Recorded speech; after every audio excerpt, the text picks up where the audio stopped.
Hello, good evening again and welcome back to another episode of chai biscuit bazaar. और बाजार की बात ही सबसे पहले शुरू करते हैं। आज था लगभग एक साइडवेज दिन जहां पर पे कोई एक्टिविटी देखने को नहीं मिल रही थी। आप आज को एक छुट्टी बना सकते थे। मुझे लगता है कि शायद 15 अगस्त इस बार शनिवार को पड़ रहा है, तो ट्रेडर कम्युनिटी ने सोचा कि भाई साहब हमें तो चाहिए लॉन्ग वीकेंड, सैटरडे ही ना सही, चलिए फ्राइडे के मार्केट को म्यूटेड रखते हैं। आज़ादी के जश्न की तैयारी में हमारे ट्रेडर्स भी कहीं निकल चुके हैं। खैर, इसको साइड में रखते हैं, लेकिन कल बहुत डिटेल में हमने चर्चा करी थी कि जब से ये CAS का सिस्टम आया है तब से बाजार खुद भी एक रेंज में है। 3-4 दिन पूरे एक रेंज में बिताता है और अचानक से फिर एक प्राइस एक्शन करके एक नए डायरेक्शन को अचीव करता है। और कल इस पर एक काफ़ी डिटेल बातचीत करी थी। अगर आपने कल का वीडियो देखा होगा तो आपको ये बात एकदम से क्लिक कर जाएगी। तो हमने उसमें भी एक सिमेट्रिकल ट्रायंगुलर सेटअप यहाँ पर बना था, फिर एक साइडवेज रहा 3-4 दिन आपको मार्केट, फिर एक करेक्शन दिया और फिर वही पैटर्न यहाँ पे फॉलो हो रहा है। कल हमने इसी बारे में पूरी डिटेल बातचीत करी थी कि ये रेंज है और ये रेंज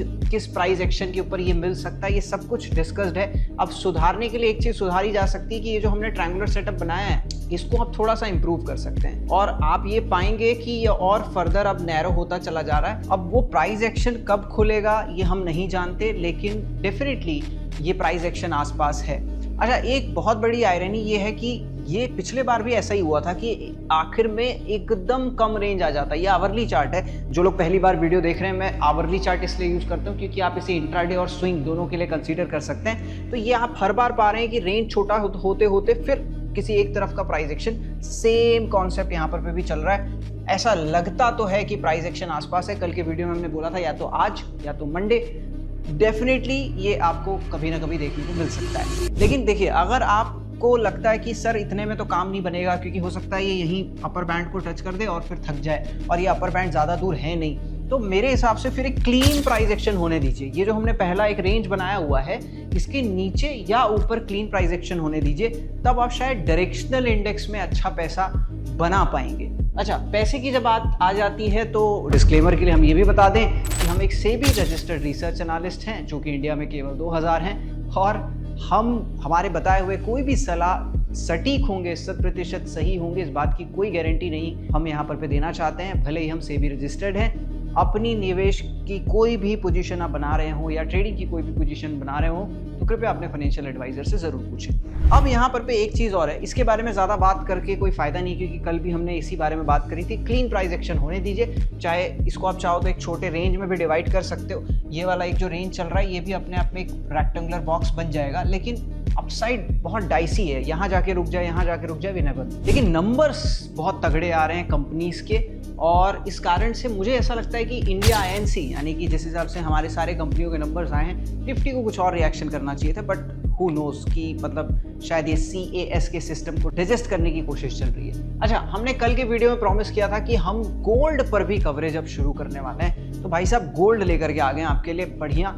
और गोल्ड मैक्रोज पर काफ़ी काम करता है, तो मैक्रोज में आज एक बढ़िया इवेंट शाम को अमेरिका में बीती है। वो ये है कि रिटेल सेल्स के आंकड़े सॉफ्ट आए हैं फर्दर, यानी कि रिटेल सेल्स का मतलब ये होता है कि आखिर इकोनॉमी में किस तरीके की एक्टिविटी रिटेलर्स कर रहे हैं, और ये आंकड़ा खराब आया है, 0.6% नेगेटिव साइड पर आया है अमेरिका का। जिससे क्या साबित होता है? इससे ये साबित होता है कि इकोनॉमी जो है वो स्लो पड़ रही है अमेरिका की। अच्छा, अब आप बोल रहे होंगे सर ये अच्छी खबर कैसे हो सकती है, क्योंकि अमेरिका में एक खतरा मंडरा रहा है कि भाई साहब ब्याज दर बढ़ेंगे, और ब्याज दर बढ़ेंगे तो तकलीफ हमको, अमेरिका को, ग्लोबल मार्केट्स को, गोल्ड सिल्वर को, सबको होती है, और इन सारी चीज़ों को मैक्रो इकोनॉमिक्स कहते हैं। तो आप इतना समझ लीजिए कि अभी अमेरिका के लिए कोई भी डेटा का खराब आना ही अच्छी खबर होगी। तो आज डेटा सॉफ्ट निकल करके आया और डेटा के निकल के आने के बाद में आपका गोल्ड बोला कि अरे ये तो मेरे लिए बहुत इंपॉर्टेंट डेटा है, और वो सर्ज कर गया।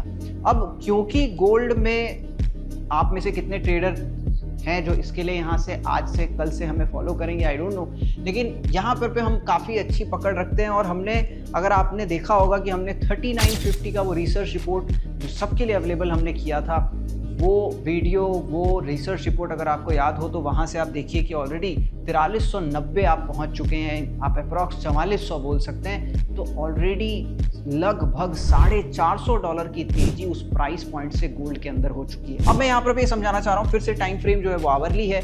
या तो आप इस पुल बैक जोन में खरीदें और इस रेजिस्टेंस पर बुक करें। ये छोटा मोटा मूव नहीं है, आप इसे इंट्राडे ट्रेडिंग, स्विंग ट्रेडिंग, जिसके लिए आप कंसीडर करना चाहते हैं कर सकते हैं। तो बेस्ट एंट्री लेवल्स जो है वो मैंने मार्क किया हुआ है। सपोर्ट आपका यहाँ पर क्लियरली मार्क्ड है। ये टूटता है तो बिल्कुल आपको सौदे होल्ड नहीं करने चाहिए, क्योंकि इसके बाद जो गिरावट आएगी वो काफी नीचे फिर सपोर्ट आपका खड़ा हुआ मिलता है। तो ये बेस्ट एंट्री जोन है। ये नियर टर्म टारगेट्स के जैसा आप कंसीडर कर सकते हो, 4420, 4440, और बड़े टारगेट्स $4500 के गोल्ड में आपको दिख सकते हैं। और ये टारगेट्स हमने उस रिसर्च रिपोर्ट में भी शेयर किया और गोल्ड के ऊपर एक रिसेंट वीडियो बनाई थी, उस पे भी ये चीज शेयर किया हुआ है। तो गोल्ड पर भी हम डेली आपके लिए कवरेज लेकर के आएंगे। मैक्रो जो चल रहा है, जो इकोनॉमिकल डेटा आ रहे हैं अमेरिका की तरफ से, वो काफी सॉफ्ट आ रहे हैं। अगले हफ्ते का जो डेटा है उस पर भी नजरें जरूर रखनी होगी, लेकिन आज तक का जो डेटा था ये गोल्ड की रैली को फ्यूल अप कर सकता है और वो होता हुआ भी दिखाई दे रहा है। इस चीज का भी आप स्क्रीनशॉट ले सकते हैं और आपको सारे इंपॉर्टेंट लेवल्स यहाँ पर लगभग मार्क दिख रहे हैं। ये सपोर्ट, ये पुल बैक जोन, ये R1 और ये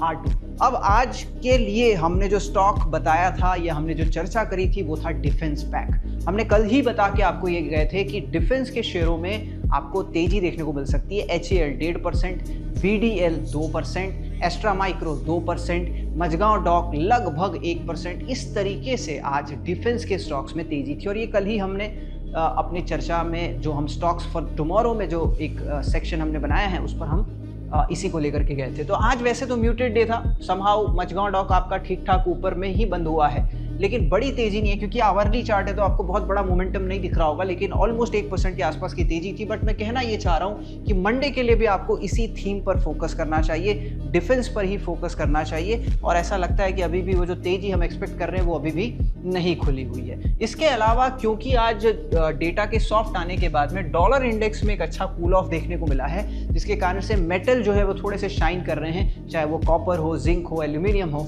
और हिंद जिंक हमारे वॉचलिस्ट कैंडिडेट में था, एक बड़ी रैली ऑलरेडी हो चुकी थी। अब ऐसा लग रहा है कि एक गैप फिलिंग हो गई है और ये आवरली कैंडल है, लगभग 5-6 कैंडल से ये यहीं पर पे आराम कर रहा है। तो हमने इसको एक बॉक्स में डाल दिया है और जब कभी भी इस बॉक्स का प्राइस एक्शन होगा, अगर हम भाव की बात करते हैं तो ये लगभग 565 के आसपास का भाव है। 565 के ऊपर सस्टेन करता है। जो शॉर्ट टर्म या इंट्राडे के हिसाब से प्ले करते हैं वो 557 के स्टॉप लॉस के साथ यहाँ पर पे जो है पोजीशन प्लान करना चाहें तो कर सकते हैं। और अगर आप स्विंग ट्रेड भी करना चाहते हैं तो 540, 545 अब एक नियर टर्म सपोर्ट है, जो कि ब्रेकआउट रीटेस्ट जोन है और प्राइस एक्शन 565 के होता है। तो इसमें वो जो पुरानी चाल चली है ये रिज्यूम होती हुई दिखाई दे सकती है। अब देखिए, 2 स्टॉक्स पर हमने डिस्कशन कर दिया है, तो फिर से हम डिस्क्लेमर के लिए बता दें कि किसी भी तरीके का बाय सेल रिकमेंडेशन नहीं है। कृपया निवेश या ट्रेड करने से पहले अपने फाइनेंशियल एडवाइजर से जरूर पूछें। तो आज के लिए इतना ही चाय बिस्कुट बाजार में। और कल आप लोग स्वतंत्रता दिवस है, आपके सोसाइटी, कॉलोनी, जहां पर पे भी फ्लैग होस्टिंग होता हो, कोशिश करें पहुंचने की। आज कल का दिन भले हमें आजकल बहुत नॉर्मल लगता हो, लेकिन ये बहुत इंपॉर्टेंट दिन है। तो कृपया करके कोशिश करें उस जगह पे पहुंचने की, चाहे अपने बच्चे के स्कूल पहुंच जाएं या अगर आपकी शादी नहीं हो तो अपने छोटे भाई के स्कूल पहुंच जाएं, लेकिन फ्लैग होस्टिंग सेरेमनी तक पहुंचने की कोशिश करें। और इसी के साथ फिर से आपको एक बार स्वतंत्रता दिवस की ढेरों शुभकामनाएं। Do take care and thank you so much.